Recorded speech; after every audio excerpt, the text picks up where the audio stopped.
मंगलम कुंद कुंदाद्यो जैन धर्मोस्तु मंगलम सर्वमंगल मांगल्यम सर्वकल्याणकारकम प्रधानम सर्वधर्मानां जैनम जयतु शासनम जैनम जयतु शासनम।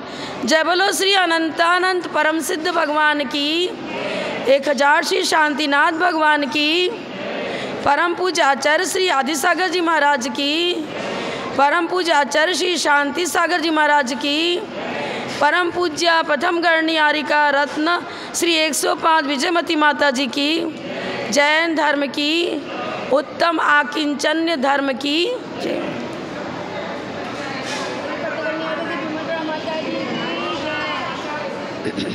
श्री आदि सूर्य कुल दीपिका गणनी प्रथम महान महावीर कीर्ति गुरुदेव की प्रतिमूर्ति समय आप निष्कलंक हर गुण अमल निरतिचार व्रतपाल धर्म में ध्वजा गणनी प्रथम।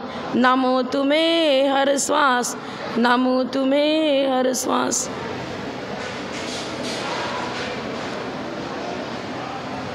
अभी तो सबकी पूजा चल रही है। आज उत्तम आकिंचन्य धर्म है, सुनाई पड़ेगा क्या? पूजन करने वाले हैं।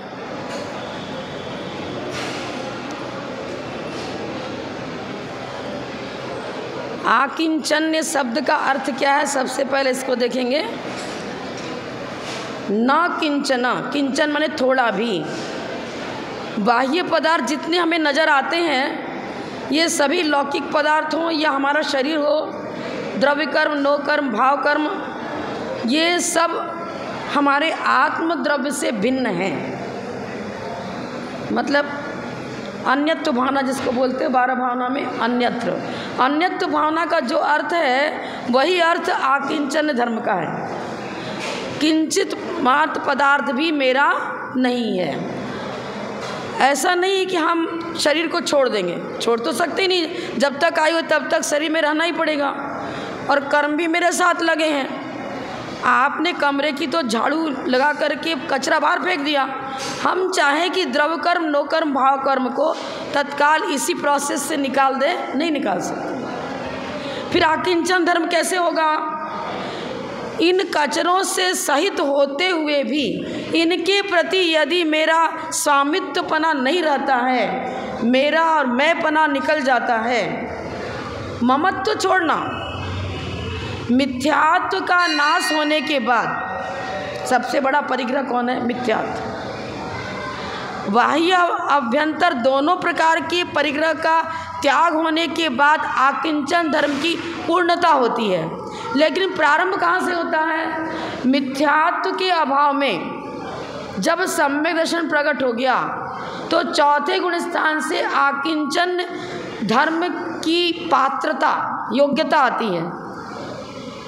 आकिंचन धर्म को प्राप्त करने वाले का पात्र कौन है? सम्यक दृष्टि। सम्यक दर्शन के बिना आकिंचन धर्म को पनपाने की योग्यता भी नहीं आती है, ये बताना चाहे। किंचित मात्र भी बाह्य परिग्रह हो या आंतरंग परिग्रह, जो जो आत्मा से भिन्न पदार्थ हैं वो मेरे नहीं हैं, चाहे उनका एक क्षेत्रावगा संबंध हो या न हो। कर्मों का आत्मा के साथ संश्लेष संबंध है, पर है तो पौद्गलिक द्रव्य कर्म, और भाव कर्म भी कर्मजन्य परिणति है। शुद्ध आत्मा का स्वभाव तो क्रोध, मान, माया, लोभ, राग, द्वेष, ये कुछ भी आत्मा का स्वरूप नहीं है। इसीलिए तो पहले क्षमा, फिर मार्दव, आर्जव, शौच, सत्य, संयम, ये सब कारण बनेंगे। आकिंचन धर्म को उत्पन्न करने के लिए पूर्ण स्वच्छता और पूर्ण निर्मलता की आवश्यकता है। क्षमा को धारण किया आपने, मतलब क्षमा धर्म को स्वीकार किया क्रोध कषाय को जीतकर। क्रोध, मान, माया, लोभ, ये चारों कषायें जब विजित हो जाती हैं, इनके उदय का अभाव हो जाता है, तब क्या हुआ? जीवन में संयम आया। अभाव का मतलब उदय अभाव, समूल सत्ता से नष्ट नहीं किया है, उदय का अभाव। अब छठे गुण स्थान तक प्रमाद है, जहाँ तक प्रमाद है वहाँ अंशांश में हम आकिंचन धर्म को स्वीकार करेंगे। पूर्णतः आकिंचन धर्म तो 12वें गुण स्थान में प्रकट हो, 12वें गुण स्थान में, क्योंकि वहाँ पर मोहनी कर्म का समूल अभाव हो चुका है। क्या बताया हमने? मिथ्यात्व के हटने के बाद, मिथ्यात्व रूप परिणति जब निकल जाती है, तब आकिंचन धर्म को प्राप्त करने की योग्यता, पात्रता हमें प्राप्त होती है। और फिर धीरे धीरे हम पंचेंद्रिय विषय भोगों के प्रति राग को, द्वेष को छोड़ते चले जाते हैं। क्या हुआ? उत्तरोत्तर गुणस्थान की वृद्धि होती है। 5वां, 6वां, 7वें, 8वें, 9वें, हर जगह आत्मकक्ष की सफाई चल रही है। जैसे जैसे व्रत नियम संयम धारण करते चले जाते हैं, वैसे वैसे हमारे परिणामों में वीतराग परिणति का प्रादुर्भाव साथ साथ में होता चला जाता है। तो ये वीतराग परिणति का होना ही राग रहित अकिंचन, राग को जन्म देने वाले कहें कषाय, कषाय से रहित परिणति होगी तो राग जो अपने आप छूट जाएगा। सारा क्रमिक अध्ययन है तत्वार्थ सूत्र में। उन्होंने जो क्रम लिखा, क्रोध के अभाव के बिना मार्दव का, मतलब मान कषाय का अभाव हो ही नहीं सकता। साइंटिफिक है, पूरा धवला, महाधवला, जय धवला, कुछ भी ग्रंथ देख लो। 9वें गुण स्थान में पहुंचने के बाद सबसे पहले क्रोध का ही नाश होता है। इस क्रम का उल्लंघन न तीर्थंकर कर सके, न अन्य कोई मुनिराज कर सकते हैं। इसीलिए ये क्रम है, पहले क्षमा, फिर मान कसाय जाएगी सत्ता से, उसके बाद माया कसाय जाएगी सत्ता से, फिर बादर लोभ जाएगा 9वें गुण स्थान में। आपका कपड़ा बहुत गंदा हो गया है, सबसे पहले ऐसा नहीं कि पानी में डालते बिल्कुल स्वच्छ हो गया, निर्मल हो गया, हो जाता है क्या? जल की आवश्यकता तो है। सबसे पहले उस वस्त्र को गीला करना पड़ेगा जो गंदा हुआ है। गीला होने के बाद फिर आप प्रोसेस लगाते हो, साबुन सर्फ जो भी लगाते हो। पर साबुन सर्फ को उस पर डाल के छोड़ दिया, अपने आप साफ हो जाएगा क्या? रिगड़ लगानी पड़ेगी ना। रिगड़ किसकी लगेगी? त्याग और वैराग्य की। भेद ज्ञान ही वो साबुन है। वेद ज्ञान साबुन कहो, समता समरस नीर, धोवी अंतर आत्मा, धोवे निज गुण चीर। निज गुण चीर क्या बताया? क्या समता है रस माने जल, और धोबी आचार्य बता रहे हैं कि वो संयमी जो मुनिराज हैं वही अंतःकक्ष की सफाई कर सकते हैं। आप तो इस वस्त्र की चर्चा कर रहे हो, यहाँ इस वस्त्र की चर्चा नहीं है। क्या बता रहे हैं? आत्मा में जो मिथ्यात्व, क्रोध का मनमान, माया, लोभ, कसाय लगी हैं, उन कसायों की गंदगी को हटाने के लिए कौन हटा सकता है? असंयमी से नहीं हटेगी, संयम की आवश्यकता है। धोबी अंतर आत्मा, धोवे निज गुण चीर। तो अंतरात्मा बनो पहले। अंतरात्मा कौन बनेगा? जब तक मिथ्यात्व और अनंतान मंदी कसाय का अभाव नहीं होता है, तब तक चौथे गुण स्थान की प्राप्ति नहीं हो सकती। बहिरात्मा किसको कहेंगे? मिथ्या दृष्टि। मिथ्यात्व के उदय का अभाव होने के बाद जब समदर्शन की प्राप्ति हो जाती है तो उसका नाम हो गया अंतरात्मा। अंतर्मुख प्रवृत्ति हो गई। बाह्य वस्तुओं का सेवन करता है, घर में रहता है, पति पत्नी भी है, परिवार भी है, धन संपत्ति भी है, व्यापार भी करता है, खेती बाड़ी भी करता है, लेकिन सम्यक दृष्टि इन पदार्थों में गहरी रुचि नहीं रखता। जैसे कि जेल में किसी को डाल दिया तो रहता तो है, क्योंकि अपराध किया है तो दंड भोगना पड़ेगा, लेकिन जिस भवन में उसको कैद किया गया उस भवन के प्रति उसका राग नहीं होता कि यहाँ का दरवाज़ा थोड़ा टूट गया है, ये दीवार की ऊपर की सीमेंट झड़ गई है, चूना झड़ गया है, उस भवन के प्रति राग नहीं रखता। आपको हम जेल में थोड़ी हैं, अरे शरीर ही तो जेल है और क्या। आत्मा को कैद कर रखा है हमने, अपराध किया तो सशरीरी बने, और जब तक अपराध करते रहेंगे तब तक सशरीरी बनते रहेंगे। और अपराध क्या है? कषाय पूर्वक प्रवृत्ति का होना। कषाय क्या है? पर पदार्थों से राग। भोजन करो, भोजन करने की मनाही नहीं है, पर भोजन करते समय जो उसके प्रति खट्टा मीठा चरपरा नमकीन आदि का जो हम आनंद लेते हैं, राग लेते हैं, करते हैं, उससे वो हमारे को बंधन में डालता है। क्रियाओं से बंध नहीं होता है, क्रियाएं निमित्त बनती हैं, पर उन क्रियाओं को हम कर तो रहे हैं लेकिन उसके प्रति उदासीन प्रवृत्ति है, तो संसार वृद्धि जिससे होती है वैसी कषाय का बंध नहीं होगा, संसार का कारण वो नहीं बनेगी। राग का परित्याग मतलब किंचित मात्र पदार्थ भी मेरा नहीं है, मैं उस रूप नहीं हूँ, मेरा उससे त्रैकालिक कोई संबंध नहीं है, इसको कहते आकिंचन धर्म। अब आप कहो कि भैया मानना तो पड़ेगा, मैं कैसे कह दूँ? पति को पति कहना पड़ेगा, पत्नी को पत्नी कहना पड़ेगा, भाई को भाई कहना पड़ेगा, बहन को बहन ही कहना पड़ेगा। अरे यहाँ आचार्य ये बताइए, आध्यात्मिक चर्चा चल रही है, आत्मा का स्वरूप और अन्य पदार्थों का स्वरूप भिन्नता, प्रदेश भेद, इसीलिए तो नयों की चर्चा करी आचार्यों ने। उपचरित असद्भूत व्यवहार से आप कह सकते हो कि ये मेरा पति है, ये मेरी आपको कोई पत्नी है, ये मेरा भाई है, ये मेरी बहन है, ये मेरा मकान है, ये मेरा दुकान, सब सही। पर आचार्य ने क्या लगा दिया? उपचरित। पहले तो उपचरित लगा है, फिर लिख रहा असद्भूत। असद्भूत माने तेरा स्वरूप नहीं है, तेरे स्वचतुष्टय में ये सतरूप नहीं है, हमारे स्वचतुष्टय में वो सतरूप नहीं है, मुझसे भिन्न है। नहीं तो मान लो किसी का स्वर्गवास हो गया, अगर सर्वथा एकता होती तो फिर एक की मृत्यु अन्य सबकी मृत्यु के रूप में घटित होती। एक मरता तो सभी मर जाते हैं क्या?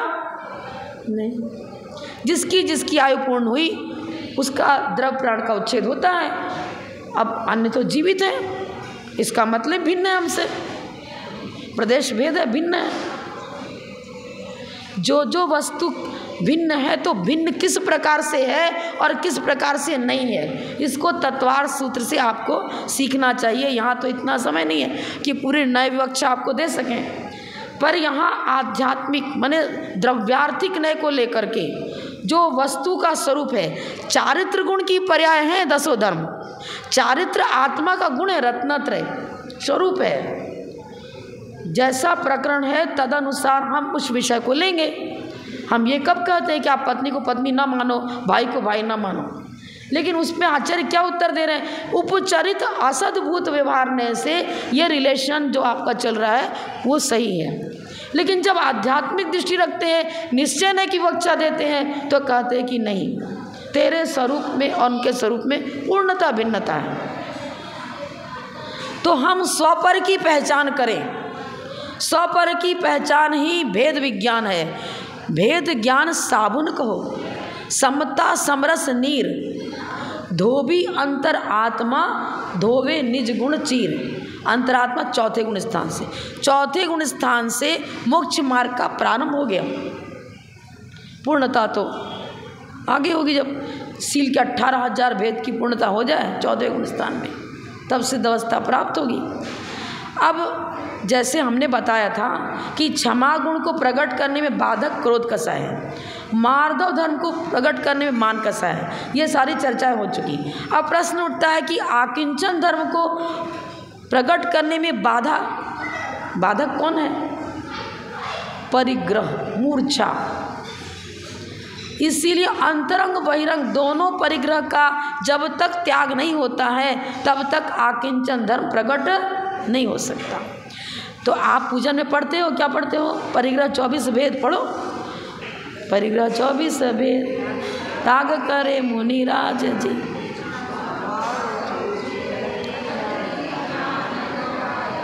घटती जान घटाई है, परिग्रह के 24 भेद हैं।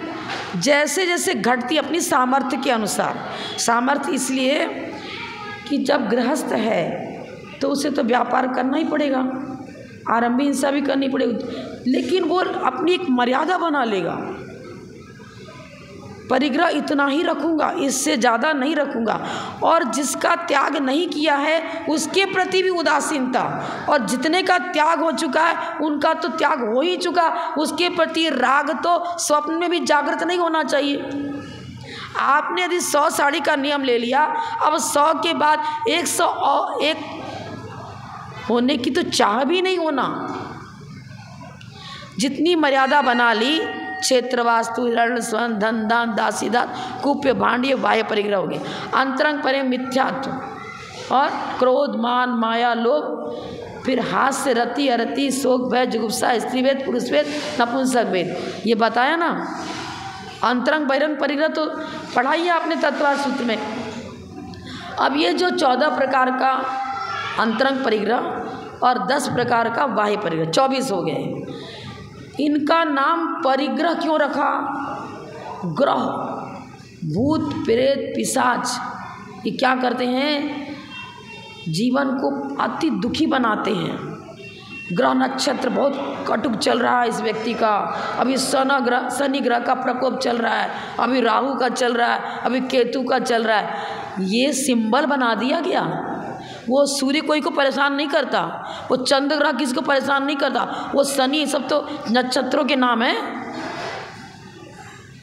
बाहर रखे रविवार बाहर है तो नक्षत्रों के हिसाब से उनका सब प्रकरण ज्योतिष के हिसाब देख लेना आप। लेकिन ये हमें परेशान नहीं करते हैं। ये बाह्य निमित्त किसी अपेक्षा से बन सकते हैं। जब मेरा जन्म हुआ उस समय इनकी रूपरेखा क्या थी, लेकिन सब कुछ पूर्वकृत पुण्य और पाप ही इस कुंडली के रूप में, सिंबल के रूप में हमारे सामने उपस्थित होता है। हमारे पुण्य पाप की व्याख्या कुंडली से मिलती है। बाकी ग्रह नक्षत्र अब अन्नम बही प्राणा कह देते हैं, कहते हैं ना अन्न ही प्राण है, अन्न के बिना तो जीवन चलता नहीं है। लेकिन प्राण क्या? आयु प्राण है, उससे आप जीवित हो। लेकिन अन्न उस आयु प्राण को बनाए रखने में बाह्य निमित्त बनता है। तो जब उस पृथ्वी पर किसी का जन्म हुआ है इस पृथ्वी पर, तब उसका जन्म के समय कुंडलीगत ज्योतिष के हिसाब से उन ग्रहों की क्या रूपरेखा थी, वो एक अनुमान ज्ञान का विषय बनता है। जैसे धुएं को देखकर पर्वत पर अग्नि है ये ज्ञान हुआ, इसी प्रकार उस कुंडली के आधार पर मेरा पुण्य पाप की रूपरेखा क्या है, मेरे जीवन में हमने पहले कुछ पुण्य किया कि नहीं किया, कितना पुण्य किया, उस पुण्य पाप की रूपरेखा हमारे ही भूत भविष्य को हमने अपने द्वारा निर्मित किया है। सूर्य चांद ने आपके भविष्य का निर्माण नहीं किया, लेकिन निमित्त के आधार पर, जैसे श्वासोच्छ्वास चल रहा है और नौज पकड़ते हैं तो वैद्य जी कहते हैं हाँ अभी तो जीवन है इसका, अनुमान ज्ञान लगता है ना। इस तरह से तो हमें क्या करना है? राग छोड़ना है। वस्त्र के त्याग की चर्चा हम आपके लिए नहीं कर रहे। जिसका जो पोस्ट है उनके अनुसार उसका वो तो पंचेंद्रीय विषय भोग का सेवन करता है, पर योग्य विधि से, योग्य प्रकार से, योग्य वस्तु का ही सेवन करेगा। जितना हो सकेगा राग को कम से कम करता चला जाएगा। आपने भोजन कर लिया, आप अपनी शक्ति के अनुसार, हम कितने देर तक बिना पानी के रह सकते हैं, कितनी देर तक बिना भोजन के रह सकते हैं, अपने योग्यता के अनुसार त्याग कर दो। अब जो आपने त्याग की भावना जो आपके अंदर जगी, वही तो अपरिग्रह है, वही तो अकिंचन है। अब मेरे सामने आपने जो माइक रख दिया जी, यहाँ पर एक कपड़ा भी है, मैं चश्मा भी लगाए हूँ और ये तो है ही, पर ये परिग्रह मेरा किस अंश में बन पाता है, किस अंश में नहीं बन पाता है, मेरा इसके प्रति स्वामित्व तो नहीं है। ये किसी प्रकार मेरा परिग्रह नहीं बन सकता। राजवार्तिक श्लोक वार्तिक में बताया है, संग्रह और संरक्षण की भावना उसको कहते हैं मूर्छा, और यही परिग्रह है। संग्रह, संकलन और संरक्षण की भावना को परिग्रह कहा। ये किताब आपने जिमानी मेरे पास रख दी, ये मेरा परिग्रह नहीं हो गया। इस पुस्तक का मैं प्रयोग कर रही हूँ, पर मेरा ज्ञान है कि ये मेरा नहीं है, बस स्वाध्याय के लिए मुझे इसको रखना पड़ रहा है, क्योंकि ज्ञानावरण कर्म का चोपसम इतना स्ट्रांग नहीं है कि बिना पुस्तक के आधार को हम आपको आध्यात्मिक चर्चा आपको दे सकें, कर सकें। चोपसम नहीं है, आलम्बन का ले रहे हैं। आप मंदिर आते हो, यहाँ बैठते हो, तो जो जिस जहाँ जहाँ जा रहे हो, जहाँ जहाँ बैठ रहे हो, वो सब क्या दुनिया की सारी वस्तुएं परिग्रह हो गई क्या? नहीं, स्वामित्व। ये मेरी चूड़ी है, मेरा गहना है, मेरा पोशाक है, मेरा वस्त्र है। जितने जितने अंश में राग रहेगा उतने उतने अंश में परिग्रह। और पहनते हुए भी वस्त्रधारी हो, आभरण भी है, शरीर पर सोना चांदी सब कुछ है, लेकिन उसके प्रति उदासीन वृत्ति है, तो वो आपका गुणस्थान के अनुसार तो तत्काल मानना पड़ेगा, लेकिन उपचार से मानना पड़ेगा, उपचार से, क्योंकि उसमें कति ममत्व उसका अनंतान बंदी वाला नहीं है। अप्रत्याख्यान जन, जितने अंश में ममत्व है उतने अंश में मूर्छा। यदि ऐसा नहीं होता तो भरत चक्रवर्ती ने तो 6 खंड का अधिपति, 96,000 रानियाँ, मुष्टान पकवान, देखो तो भाई कितने रसोइया हैं, कितने रसोइया थे भरत चक्रवर्ती? 360। बताओ एक रसोई कितना आप लोग थोड़े 2 मिलके कितना सामान बना लेते हो, और 360 मिलके जाने कितने सामान भोज सामग्री बनाते होंगे। लेकिन निरंतर अंतर्मुख प्रवृत्ति, क्षुधा रोग को शांत करने के लिए मुझे भोजन करना पड़ रहा है। मैं आचार्य विद्यासागर महाराज की बात को बहुत चिंतन में लाती हूँ और सोचती भी हूँ। एक बार जब कुंडलपुर का एक प्रोग्राम चल रहा था तो लोग दिखा रहे थे, टीवी में प्रोग्राम दिखाते हैं, हम लोग बैठे थे। अब वो कह रहे हैं कि कोई भक्त बैठा होगा, अरे मैं खाता नहीं हूँ, मैं नहीं खाता, मैं तो खाता ही नहीं हूँ, अरे मैं इसको खिलाता हूँ, इसको खिलाता हूँ, मैं नहीं खाता। ऐसा एक्शन पूर्वक बता रहे थे। यही तो भेद विज्ञान है, शरीर पर है। अब गाड़ी में डीजल डालना पड़ेगा, नहीं तो गाड़ी चलेगी नहीं। ये धर्म ध्यान मेरा तब चलेगा जब इसको भी डीजल डालेंगे, मतलब सामग्री देंगे खाने के लिए, तब चलेगा। ये भावना है तो मोक्ष मार्ग गंदला नहीं हुआ, और नहीं तो फिर क्या? यदि राग रहा आहार के प्रति, चीज़ वही खा रहे हैं। एक दृष्टांत में सुनाती हूँ। 3 ब्रह्मचारी जी थे। अब किसी सेठ ने निमंत्रण दिया, शायद सुना भी दिया था मैंने आपको। तीनों एक जगह ही बिठा दिया सबको। कचौड़ी दे रहे तो सबकी थाली में कचौड़ी डाली, समोसा डाला तो सबकी थाली में डाली, खीर डाला तो सबको खिलाया। लेकिन एक ब्रह्मचारी सोचता है, अरे बाहुबली ने तो भिक्षा लेकर के आहारचर्या को ही नहीं उठे, कितना अच्छा इंद्रिय जय था। मेरा निकृष्ट जीवन जो मैं बार बार भोजन करना पड़ा है, हे भगवान कब ऐसा दिन आएगा जब मैं पानी पात्र में आहार करूंगा और उससे भी छूट करके बाहुबली की तरह भिक्षा लेकर आहार ही नहीं करूंगा। मुझे भिक्षा लेनी ही ना पड़े, ये भोजन करना ही नहीं पड़े।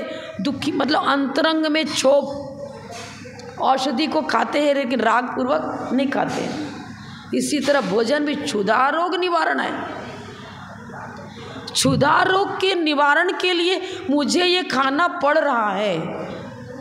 खाया, उसने भी समोसा खाया था, उसने भी कचौड़ी और खीर भी खाई थी, लेकिन अंतरंग में परिणति, उज्जवल से उज्जवल परिणाम उसके अंदर में बन रहे हैं। शरीर से कार्य हो रहा है खाने का, लेकिन मन और वचन दोनों ही उदासीन वृत्ति को लेकर वहाँ पर मौजूद है। मन वचन अंदर में अंतर्जल भी वचन का ऐसा ही हो रहा है, मुझे नहीं खाना था पर खाना पड़ रहा है, अंतर्जल। अब आकिंचन धर्म है, शरीर से तो खा रहे हैं। अब दूसरा जो ब्रह्मचारी था वो क्या सोचता है कि अरे सेठ जी से अच्छी मित्रता करनी चाहिए, अपनी बराबर मित्रता रहेगी तो हम बुलाते रहेंगे, अच्छे अच्छे पकवान मिष्ठान खाने को मिलेगा। अब क्या हुआ, एक दिन बताया ना, निविष्ट निविष्ट, एक तो आहार करना पड़ रहा है, जब तक आहार संज्ञा तब तक तो मुक्त जा ही नहीं सकता। अब परिणामों से भी बैठ रहा है, परिणाम भी उसकी गिरावट को लिए हुए हैं, और बहुत रसना इंद्री का स्वाद लेते हुए खा रहा है, तो गिरावट ही गिरावट, राग ही राग। मिथ्यात्व और अनंतान बंदी कषाय का पोषण होता है इससे। तीसरा सोचता है अब ठीक है, मेरा इतना तो इंद्रिय जय नहीं है।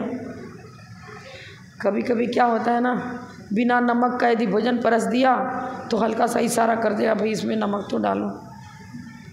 लेकिन उसको रस परित्याग भी था, कुछ रस का त्याग किया था, कुछ रस का त्याग नहीं किया था। तो जिस रस का त्याग है उधर तो उसका उपयोग जा ही नहीं रहा है, पर जिस रस का त्याग नहीं है उसके तरफ उपयोग जा रहा है, राग जग रहा है। जब तक त्याग नहीं होता तब तक राग जगता रहता है प्रायः।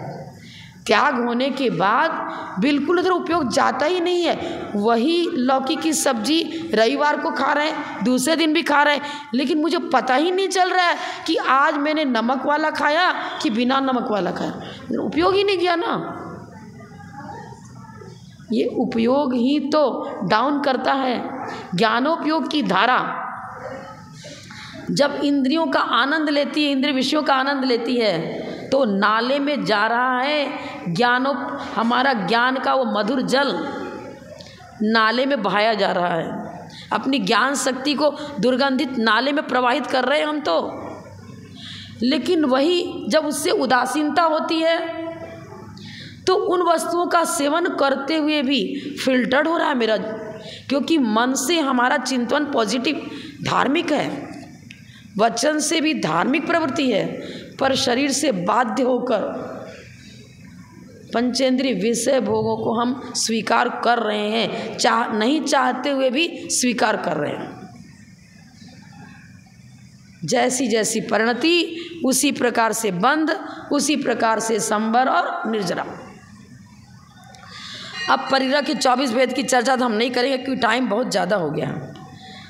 अब आपको ये बताएंगे कि परिग्रह को पिशाच की उपमा क्यों दे दी हमारे आचार्यों ने, और बताया कि परिग्रह ही दुख का बीज है। अब आपको हमें तो अच्छा लगता है, जब सोने की चूड़ी मिल जाती है पहनने को तो बड़ा आनंद आता है, गाना अच्छा मिल गया, चांदी की थाली सब घर में है, अच्छा आनंद आता है, बहुत अच्छे अच्छे पात्र आ गए मेरे घर में। अरे लौकिक सुख की अपेक्षा इंद्रियजन सुख का तत्काल, एक तात्कालिक सुख और एक त्रैकालिक सुख। तात्कालिक सुख स्थायी नहीं रहेगा। बहुत समोसरण में कुबेर ने इतनी सुंदर समोसरण की रचना करी, सिंहासन मणिमय छत्र सब कुछ। भगवान ने किसी पदार्थ की चाह नहीं रखी थी। जितना चाह रखोगे तो लक्ष्मी जाएगी, आएगी नहीं, और चाह छोड़ दोगे तो अपने आप आकर बैठ जाएगी आपके पास। वो तीर्थंकरों ने बाह्य विभूतियों के प्रति उदासीनता रखी तो उन्हें तीर्थंकर पद मिला। ऐसा बाह्य वैभव भी विशेष, और अंतरंग में अनंत चतुष्टय के धारी, अंतरंग और बहिरंग तीन दोनों प्रकार के लक्ष्मी के स्वामी हो गए। ये चांदी की थाली आपके साथ स्वर्ग जाओगे तो वहाँ जाएगी क्या? साथ में जाएगी क्या? और 24 घंटे उसको हाथ में लिए उसका आनंद तो लेते नहीं हो। वो तिजोरी में धरा है, वो सोने की चूड़ियाँ गहना तो है, पर चोरों के डर के मारे वो तो तिजोरी में ही, हाथ में तो नकली पहन रहे हो। क्या हो रहा है? क्या सुख ले रहा है उसको? स्वामित्व है इसलिए आनंद आ रहा है। पर वो चक्रवर्ती, शुभम चक्रवर्ती और ब्रह्मदत्त, भरत चक्रवर्ती ने राग नहीं रखा तो एक अंतर्मूर्त में केवली बन गए। चक्रवर्ती तो सभी थे, पर उन्होंने राग रखा तो क्या हो गया? अधोगति में चले गए। खूब अच्छे से खीर खाओ, खूब अच्छे पकौड़ी खाओ और कचौड़ी खाओ, लेकिन खाते समय परिणति आध्यात्मिक बनानी पड़ेगी, बनानी नहीं पड़ेगी, ओरिजिनल स्वाभाविक आध्यात्मिक परिणति बनी रहती है तो संवर और निजरा होती है। आकिंचन धर्म, बस राग मत करो। क्या बता रहे हैं आत्मानुशासन ग्रंथ में? आकिंचनो हम इत्यासा त्रैलोक्याधिपतिर्भवेत् योगी गम्यम तव प्रोक्तम रहस्यम परमात्मना। शरीर को संस्कारित तो जीवन भर करते रहते हो, पूरा जीवन शरीर के संस्कार में, इसको नहलाना धुलाना, मेकअप करना, अच्छे सजाना, शरीर संस्कार में पूरा जीवन जाता है, पर आत्म संस्कार को की ओर कभी ध्यान भी नहीं दिया। अंतःकक्ष कितना दुर्गंधित है। ये आत्मा रत्नत्रयधारी और मलमूत्र का पिटारा शरीर उसके अंदर कैद हो गया। क्यों कैद हुआ? बाह्य परिग्रह के प्रति राग रखा था, तो जितना जितना सोना चांदी हीरा मोती माणिक के प्रति राग रहेगा तो क्या हो जाएगा? भव भवांतर तक ये वस्तु मिलती नहीं है फिर, और इनके प्रति राग छोड़ दोगे तो हर भाव में वो तो धनाढ्य बनता हुआ चक्रवर्ती और महा बनता हुआ तीर्थंकर आदि पद को प्राप्त कर, निर्वाण पद को प्राप्त करता है। इसके त्याग की बात अपने गुणस्थान के अनुसार त्याग अथवा नहीं त्याग की चर्चा है, लेकिन आचार्य बोल रहे हैं सम्यक दृष्टि को तो हर समय इसके प्रति लगाव छोड़ना ही चाहिए। सम्यक दृष्टि बहुत ही नित्यम, नित्यम लगा रहे हैं समय सार में, समय सार कलश में। सम्यक दृष्टि बहुत ही नित्यम ज्ञान वैराग्य शक्ति, उसका भेद विज्ञान हर समय जागृत रहना चाहिए। ज्ञान वैराग्य शक्ति, ज्ञान के साथ वैराग्य क्यों लगाया? जो वैराग्य को जन्म देता है उसी ज्ञान को सम्यक ज्ञान कहते हैं, जो राग को जन्म देता है उसे सम्यक ज्ञान नहीं कहते, कहते ही नहीं। राग है, अभी हमारा प्रत्याखरण कसाय का उदय है, आपका अप्रत्याखरण कसाय का उदय। उदय है, पर उदय से हमारा जीवन गंदला तब होगा जब उदय के अनुसार हमारी परिणति बनेगी। तब उदय के अनुसार हमारी परिणति बनेगी, तब फिटिंग तो कर दी पंखे की लाइट की सब, जब स्विच ऑन करोगे तब तो चलेगी, लाइट जलेगी और पंखा चलेगा। जब अपने उपयोग को, जैसे कर्म का उदय है उस कर्म के अनुसार अपने उपयोग को उससे जोड़ेंगे, ज्वाइंट कर देंगे, तब बंद होगा। हमने ज्वाइंट किया ही नहीं, हम तो अपने चिंतन को आध्यात्मिक बना रहे हैं और आध्यात्मिक जीवन जी रहे हैं, तो खाते पीते सोते बैठते किसी समय बंद को प्राप्त नहीं होता है। ऐसा भगवती आराधना में मूलाचार में बताया है। पूरा लोकाकार जीवों से बद्ध है, फिर कैसे श्वास भी लेता है तो अंदर जीव जाते हैं मरते नहीं। प्रमत्त योगात प्राण विप्रमन्यसा, जब हमारा प्रमाद जागृत होगा, जागृत होगा प्रमाद, तो हम बंधन को प्राप्त होंगे।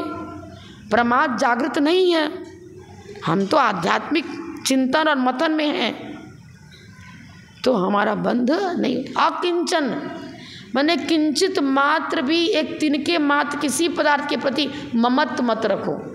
उसका प्रयोग कर, हम तो चश्मा लगा रहे हैं, हमको नहीं दिख रहा तो लगाना पड़ रहा है, क्योंकि अपने समितियों का पालन कैसे करेंगे, अपने स्वाध्याय कैसे करेंगे, अक्षर ही नहीं दिख रहा। तो एक बार क्या हुआ, हम तपस्वी सम्राट आचार्य सम्राट शर्मा महाराज के साथ हम लोगों ने चातुर्मास किया था जयपुर में, और भी कई साधुओं का संघ था, करीब 80-85 साधु थे। और नेमीचंद पाटनी टोडरमल स्मारक वाला प्रवचन सार की क्लास लेता था, हम सब साधु बैठते थे, वक्तव्य उसका चलता था, एक्सप्लेन वो करते थे गाथा को। अब कुछ लोगों से, कुछ साधुओं के प्रति उनका लगाव विशेष हो गया, क्योंकि चर्चा अच्छी हो जाती थी, गहरी चर्चा हो जाती थी। फिर हम लोग को बुलाया कि आप लोगों से बहुत अच्छा लगता है चर्चा करने में। फिर मैंने कहा हम लोगों से आप प्रभावित हो तो सबको बंदामी क्यों नहीं करते हो, आप नमस्कार क्यों नहीं करते हो? तो उसने कहा देखो, पीछी का मंडल शास्त्र 3 को छोड़कर यदि आपके पास है तो बताओ आप सपरिग्रह हो कि नहीं हो। अगर सपरिग्रह हो तो फिर आप नमस्कारणी किस प्रकार हुए? वो भी फ्रैंक बोल रहा, हम भी फ्रैंकली उत्तर दे रहे हैं। हमने ये बताया, आपने पीछी को संयम का उपकरण बताया, ठीक है, क्यों? इससे जीव की रक्षा होती है। उपलक्षण, न्याय ग्रंथों में उपलक्षण है, कौवे से घी की रक्षा करो, इसका मतलब सिर्फ कौवा आए तो उड़ा देना और कोई जीव आए तो खाने देना, ऐसा है क्या? अरे जो जो मेरे समितियों के पालन में सहयोगी हैं वो सब पीछी का संयम का उपकरण, जीव रक्षा का उपकरण, और स्वाध्याय के लिए हम नेत्रेंद्री से देख, द्रव्येंद्री ये भी तो हमारा भिन्न है ना, तो पौद्गलिक है, पुद्गल है, इसको सहायक बना रहे हैं तब तो देख पाते, पढ़ पाते हैं। लेकिन जब मोतियाबिंद हो गया या कोई ऐसा आँख में रोग हो गया, अब द्रव्येंद्रियाँ काम नहीं कर रही हैं, तो क्या करते हैं, ये भी हमारे स्वाध्याय में सहायक बन रहा है। यदि हम इसको स्वाध्याय के लिए उपयोग में ला रहे हैं, समितियों का पालन करने के लिए उपयोग में ला रहे हैं, तो ये भी हमारा, जैसे ये संयम का उपकरण है इसी प्रकार ये भी संयम का उपकरण है। ये भी उपचरित असद्भुत व्यवहारने का विषय है। उस अपेक्षा से इसको मेरे पीछे हम कर रहे हैं। मैं सर्वथा चश्मा मेरा है, त्रैकालिक इसका मेरे साथ संबंध नहीं है और हर समय भी संबंध नहीं है। जिस समय सामायिक कर रहे ध्यान की जरूरत नहीं है, जब पढ़ने पर बिल्कुल दिखता ही नहीं है। अभी बहुत बार मैं नहीं लगाया, यहीं भी नहीं लगाया, जब देखा कोई बारीक अक्षर नहीं दिख रहा तो फिर लगाना पड़ा, क्योंकि नेत्रियाँ काम नहीं कर रही। स्वाध्याय मेरा षट कर्मों में आता है ना, समता धर बंधन करे, नाना तुति बनाए, प्रतिक्रमण स्वाध्याय जुत काव्य ले। अपने षट कर्मों का पालन हम करेंगे तो उस षट कर्मों के पालन करने में मुझे पुस्तक की भी आवश्यकता पड़ेगी। और आपको प्रवचन कर आपके पास सुनाई नहीं पड़ रहा है तो आपने मेरे पास माइक रख दिया तो मैं इसमें बोल तो रही हूँ। संकलन और संरक्षण, स्वामित्व पूर्वक संकलन और संरक्षण। किसी ने कहा माता जी मेरे को दिख नहीं रहा, अपना हाँ ले जाओ। मैं तो बहुत ठगा जाती हूँ। अच्छे से अच्छे नोट्स बुक तैयार करे मैंने, धवला महाधवला चाहे मैं जब श्रवणबेला में स्वाध्याय हुआ था 5-7 कॉपियाँ धवला की तैयार करी, एक से एक नोट तैयार करे। एक ब्रह्मचारी आए आचार्य विद्यासागर महाराज के थे, मोतीलाल जी, वो वहाँ निहारिका में रहता अभी भी, संवेद शिखर में। वो हमारे पास 2 साल तक रहा, खूब स्वाध्याय मेरे पास किया, पढ़ा, अध्ययन किया।